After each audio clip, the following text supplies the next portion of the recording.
गंड्या, अरे मागच्या सीझनला ज्याला आपण गढूळ पाणी समजलो होतो ते असं अमृत निघन असं वाटलं नव्हतं रे.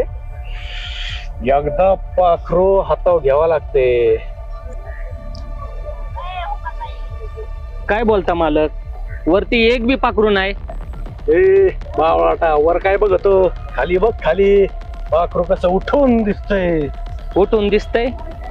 मला कुठूनच दिसना. ए, अरे हे पाखरू म्हणतोय मी, कसं उठून दिसतंय ते. आणि आता एकदम चुप. मला हा नजरा माझ्या नजरेत कैद करून घेऊ दे.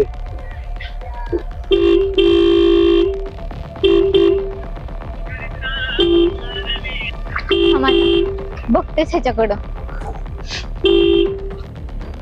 अलीकडे अरे उत्तर केलं का पाखरू स्वतःहून आलंय. अहो मुकद्दम, एवढं काय बघताय टक लावून? अरे बघतोय तू किती जोर लावून धुनत होती ती. कधी बघितलं नाही का असं धुणं धुताना? बघितलंय ग, पण म्हणलं जरा बारीक बघावा. घरीच बायकोला बारीक बघायचं की मग. पैशाचा बाज असला म्हणजे दुसऱ्याच्या लेकीवर लय नजर नाही वाईट टाकायची. हे कांचे, तोंड सांभाळून बोलायचं. मुकादम आहे मुकादम. काय तोरानी बोलते? अगं जरा प्रेमाने बोल, जरा जवळ ये. मग तुला कानात सांगतो रात्री कुठं कधी कसं भेटायचं ती. मग ह्यातली एक अंगठी तुझीच.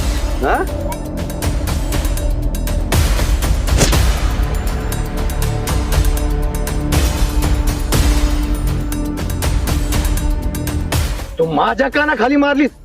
माझ्या, तुला तुझी लायकी कशी दाखवतो बघ. नाही तुझे हे कापड चार चौघात काढले ना तर हाडाचा मुकादम नाही मी.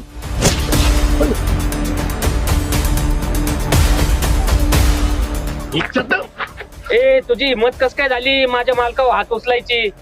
आजवर त्यांनी बायको सोडून दुसऱ्या कोणत्या बाईचा मार खाल्ला नाही. भांड्या, काय बोलतोय तू? मालक बोलून द्या मला. तू माधुरी समजते काय स्वतःला?